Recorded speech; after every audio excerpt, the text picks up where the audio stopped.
আমরা 5 তারিখে কারফিউ ভঙ্গ করে শান্তিনগর মোড়ে অবস্থান নিয়েছিলাম। আমাদের মাঝে উপস্থিত আছেন বাংলাদেশ কৃষি বিশ্ববিদ্যালয় কেন্দ্রীয় ছাত্র সংসদের ভিপি শাহাদাত হোসেন চঞ্চল। আমাদের মাঝে উপস্থিত আছেন ঢাকা বিশ্ববিদ্যালয়ের জসিমউদ্দিন হলের ভিপি এরশাদ ভাই। আমরা রাজপথে আন্দোলন করেছি 5 আগস্ট মহান রব্বুল আলামিনের শুকরিয়া এই দেশ দ্বিতীয়বারের মতো স্বাধীনতা অর্জন করে। আমরা সকলেই স্বৈরাচার বিরোধী আন্দোলনে রাজপথে ছিলাম। আমরা আর রাজপথে থাকতে চাই না। আমরা চাকরি করতে চাই। আমাদের চাকরির পরিবেশ ফিরিয়ে দেন। 31 বছর আমরা বৈষম্যের শিকার হয়েছিলাম।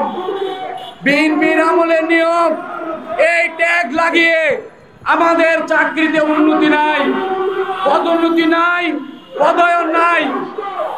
বাংলাদেশের সকল সার্ভিসে পদোন্নতি পদায়ন আছে। একমাত্র আমাদের মাধ্যমিক উচ্চ শিক্ষা অধিদপ্তরে আমাদেরকে বিএনপির আমলের ট্যাগ, বিএনপির আমলের নিয়োগ, এই ট্যাগ লাগিয়ে আমাদেরকে সকল সুবিধা থেকে বঞ্চিত করেছে। এই মাধ্যমিক উচ্চ শিক্ষা অধিদপ্তরে ম্যাক্সিমাম আওয়ামী দূষর, জয় বাংলা দূষর তারা বসে আছে। ওই ঢাকা জেলা শিক্ষা অফিসার ইসলামী বিশ্ববিদ্যালয় ছাত্রলীগের সাহিত্য সম্পাদক ছিল। পতিত স্বৈরাচারের প্রধান বিচারপতির ছোট ভাই বুয়া এমপি সাজ্জাদুল হাসানের নির্দেশে এই ঢাকা জেলা শিক্ষা অফিসার শ্রেষ্ঠ জেলা শিক্ষা অফিসার হয়েছে। আওয়ামী দূষর, জয় বাংলা দূষর ঢাকা জেলা শিক্ষা অফিসার। আর মাউসের ডিডি আজিজ আর এডি দুর্গারানী, এই দুইজনকে 48 ঘন্টার মধ্যে অপসারণ চাই। আপনারা জানেন এই জনগণের সরকার এখনো, যারা স্বৈরাচারের দূষর তারা এখনো সচিবালয় সহ সর্বত্র বসে আছে। জনগণের সরকার, তারা সরকার চালাতে পারবে না যদি এই জয় বাংলার দূষর, আওয়ামী দূষরকে সচিবালয় সহ সর্বত্র থেকে যদি অপসারণ না করে। এই মাউসিতে যিনি ডিজির দায়িত্বে আছেন উনি জয় বাংলার দূষর। ওনাকে দিয়ে মাধ্যমিক সেক্টর কখনোই উন্নতি হবে না। অবিলম্বে এই মাউসির ডিজিকে আমরা অপসারণ চাই। আপনারা এই দেশের শিক্ষার ভিত্তি এই মাউসিতে জয় বাংলার দূষরকে রেখে শিক্ষার উন্নয়ন সম্ভব না। সবখানে আওয়ামী দূষর, পতিত স্বৈরাচারের দূষর। কি জন্য তাহলে আমরা আন্দোলন করেছি? এই দেশে আমরা আন্দোলন করেছি, পতিত স্বৈরাচারকে উৎখাত করেছি। কিন্তু আমাদেরকে এখন কেন রাজপথে নামতে হবে? আমাদেরকে চাকরিতে ফিরিয়ে দেন, আমাদের সম্মান ফিরিয়ে দেন। আমরা ন্যায্য দাবি রাখতেছি, আমরা কোনো অন্যায্য দাবি রাখি নাই। আমরা মনে করি এই জনগণের সরকার আমাদের এবং বেসরকারি শিক্ষকদের দাবিগুলি মানবেন। কালকে একটা মিটিং আছে সচিবালয়ে, ওই ডিডি আজিজ আর এডি দুর্গারানী, ওদেরকে নিয়ে কোনো মিটিং হবে না, ওদেরকে নিয়ে কোনো মিটিং করতে দেওয়া হবে না।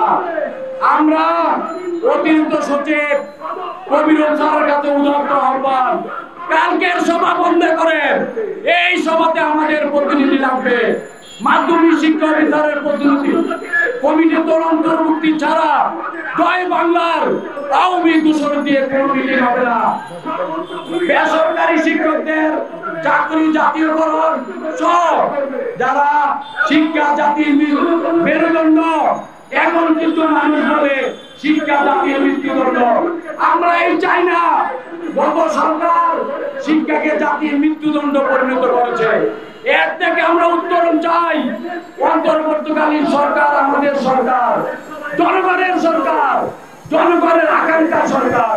এই সরকারকে আমরা শতবার সহযোগিতা করব। আজকে বাংলাদেশের প্রত্যেকটি উপজেলা এবং জেলায় 11 থেকে 12টা 1 ঘন্টার মানববন্ধন এবং স্মারকলিপি পেশ, এই দাবি যদি মানা না হয় সামনের দিনে আমরা অনির্দিষ্টকালের জন্য কর্মবিরতি যাব। আমরা মানুষের অধীনে থাকতে চাই না, আমরা শিক্ষা মন্ত্রণালয়ের অধীনে থাকতে চাই।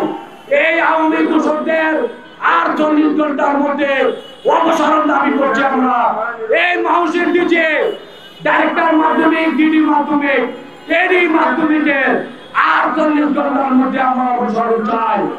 অপসারণ না করলে অনির্দিষ্টকালের জন্য আমরা কর্মবিরতিতে যাব। আমাদেরকে সেই দিকে ফেলে দিবেন না। জনগণের সরকারের কাছে আমাদের আকিল আবেদন, আমাদেরকে নিয়ে বসেন। আমরা চাকরি করতে চাই, সম্মানের সাথে চাকরি করতে চাই। আমাদের সম্মান ফিরে দিন। বিএনপির ট্যাগ লাগিয়ে 31 বছর আমাদেরকে বৈষম্য স্বীকার করেছে। গত 17 বছরে এই মহাসিদ্ধে আমরা ঢুকতে পারি নাই। আমাদের অপরাধ, আমরা বাংলাদেশে জাতীয়তাবাদে বিশ্বাস করি। আমরা আশা করব আমাদের দাবিগুলি মানুন। আমরা শিক্ষার ক্ষেত্রে একটা বড় ধরনের বিপ্লব আমরা করতে চাই। এই সরকারের সাথে আমরা কাজ করতে চাই। নিশ্চয়ই জনগণের সরকার আমাদেরকে ফিরিয়ে দিবে।